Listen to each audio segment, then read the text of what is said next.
As usual phone tapping గురించి మాట్లాడుకోవాలి. ప్రతిరోజు ఫోన్ ట్యాపింగ్ గురించి మాట్లాడుకుంటూ ఉన్నాం. ఎందుకంటే కేసు విచారిస్తున్న కొద్దికి ఏదో ఒక కొత్త విషయం బయటకు వస్తూ ఉండడం, దాని గురించి అనాలిసిస్ చేసుకుంటూ ఉండడం. ఈ రోజు అన్నిటికంటే చాలా కీలకమైన విషయం ఒకటి బయటకు వచ్చింది. ఇప్పటి వరకు అంతో ఇంతో డౌట్ ఉండేది, కథ మొత్తం నడిపించింది ఆయనే అని ఆరోపణలు ఉండేవి. కానీ ఇప్పుడు ట్యాపింగ్ కథ నడిపింది ఎవరో తేలిపోయింది. రాధాకిషన్ రావు కుండ బద్దలు కొట్టేశారు. బీఆర్ఎస్ సుప్రీమో చెప్పారు, తాము పాటించామన్నారు. మరి బీఆర్ఎస్ సుప్రీమో ఎవరో అందరికీ తెలిసిందే. మరోవైపు ప్రభాకర్ రావు ఫ్లైట్ హైదరాబాద్లో ల్యాండ్ కానుంది. ఆయన దిగాక బయటపడే అంశాలే ఈ కేసుకు పొలిటికల్ ట్విస్ట్ ఇవ్వబోతుంది. ఎందుకంటే ఆయనే ఈ కేసు మొత్తంలో kingpin. Phone tapping case క్లైమాక్స్కు చేరిందా? పాత్రదారులంతా జైలుకు చేరారు. త్వరలో వారి పక్క బెరాక్లో సూత్రధారులు కూడా ఉండబోతున్నారా అంటే బల్లగుద్ది మరీ చెప్పలేం, కానీ సిచ్యువేషన్స్ అయితే అలానే కనిపిస్తున్నాయి. ఎందుకంత కాన్ఫిడెంట్గా చెప్పాల్సి వస్తుందంటే రాధాకిషన్ రావు రిమాండ్ రిపోర్ట్లో సంచలన విషయాలు ఇప్పుడు బయటపడ్డాయి. బీఆర్ఎస్ అధినేత నుంచి వచ్చిన ఆదేశాలతోనే ప్రతిపక్ష నేతలపై నిఘా పెట్టాం. ఎన్నికల సమయంలో పోలీసు వాహనాల్లోనే డబ్బు తరలించాం. 2023-2018 అసెంబ్లీ ఎన్నికల సమయంలోనూ టాస్క్ ఫోర్స్ వాహనాల్లోనే డబ్బు తరలించాం. దుబ్బాక మునుగోడు ఉప ఎన్నికల్లోనూ పోలీసుల ద్వారానే డబ్బు తరలించాం.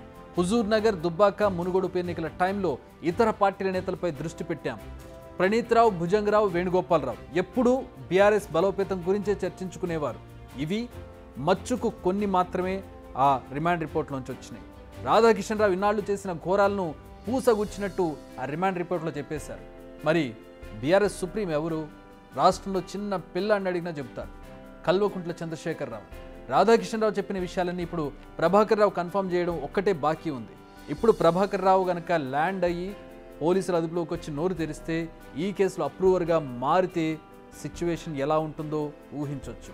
ప్రణీత్ రావు, రాధాకిషన్ రావు, భుజంగరావు, తిరుపతన్న వీరంతా ఫోన్ ట్యాపింగ్ వ్యవహారంలో అరెస్ట్ అయిన నిందితులు. వీరందరి నోటి నుంచి వచ్చిన మాట ఒకటే, పైనుంచి ఆదేశాలు వచ్చాయి, మేం పాటించాం, ఇదే చెబుతూ వస్తున్నారు.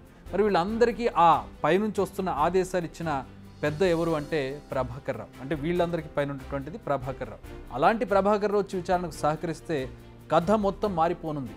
మరి ఆయన కావాలని చేశారా, ఎవరైనా చెబితే చేశారా, ఆయనకు ఆదేశాలు ఇచ్చిన అప్పటి పెద్దలు ఎవరు అన్నది ఆయన వచ్చి చెబితే తేలిపోబోతుంది. అయితే ప్రభాకర్ రావు, మీరు ఇప్పుడు నాయకులు చెప్పినట్టు ఎలా చేస్తున్నారో మేము కూడా అప్పుడు అలాగే అధికారంలో ఉన్నవారు చెప్పినట్టు చేశామని ఓ పోలీసు ఉన్నతాధికారికి మొన్న ఫోన్ చేసి చర్చించారు. అయితే అదే విషయాన్ని అధికారిక పోలీస్ మెయిల్కి కూడా పంపాలనగానే కాల్ కట్ చేసినట్టు ఇప్పటికే ప్రచారం జరిగింది.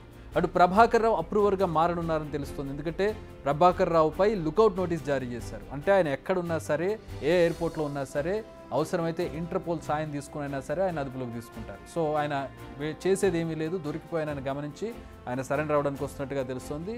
ఎట్ ది సేమ్ టైం పరిస్థితి చేజారిపోతుంది. ఇంకా ఆలస్యం అయితే పీకల్లోతు కష్టాల్లో మునిగిపోతామని ప్రభాకర్ రావు క్లోజ్ ఎయిడీస్, ఆయనకి పోలీస్ అన్నప్పుడు పోలీస్ సర్కిల్లో చాలా క్లోజ్ ఎయిడీస్ ఉంటారు, వాళ్ళు కూడా ఫోన్ చేసి చెప్పడంతో అతడు దారికి వచ్చినట్టుగా తెలుస్తుంది. అందుకే ఆయన తాను వచ్చేస్తున్నానని రాయబారం పంపారని కూడా ప్రచారం జరుగుతుంది. అంతేకాదు ఈ కేసులో అప్రూవర్గా మారతానని కూడా సన్నిహితులతో చెప్పినట్టుగా తెలుస్తుంది. ఇదే గనక నిజమైతే ఫోన్ ట్యాపింగ్ కేసులో ఇదో break through, major break through అవుతుంది. ఒక్కసారి కనుక అధికారుల ముందు అతను నోరు విప్పితే కేసు మొత్తం టర్న్ తీసుకుంటుంది. ఎందుకంటే ప్రభాకర్ రావు ఫోన్ ట్యాపింగ్ చేసి సాధించింది ఏం లేదు. వారికి సొంతగా ఎజెండాలు, అభిప్రాయాలు ఉండవు. ఎవరి కోసమో ఎవరు చెబితేనో ఆయన ట్యాప్ చేయాలి. మరి అది ఎవరు అనేది ప్రస్తుతం చూచాయిగా మనకి ఒక రిమాండ్ రిపోర్ట్ ద్వారా బయటకు వస్తుంది. అది గులాబీ బాస్ అని చెబుతూ ఉన్నారు. మరి ఆయన చెబితేనే ఇదంతా జరిగిందా? ప్రభాకర్ రావుకు ఫోన్ నెంబర్స్ ఇచ్చింది బీఆర్ఎస్ సుప్రీమోనేనా? అధికారుల నుంచి అందిన ఇన్ఫర్మేషన్ను ప్రభాకర్ రావు పంపింది కేసీఆర్కేనా అన్నది తేలిపోబోతోంది. ఇదే కాదు, ఫోన్ ట్యాపింగ్ కేసులో మరో కోణం కూడా ఉంది. వ్యాపారులు, ఇతర ప్రైవేటు వ్యక్తుల నుంచి భారీగా వసూళ్లు జరిగాయి. ఇది రాధాకిషన్ రావు స్టేట్మెంట్లోనే ఉంది.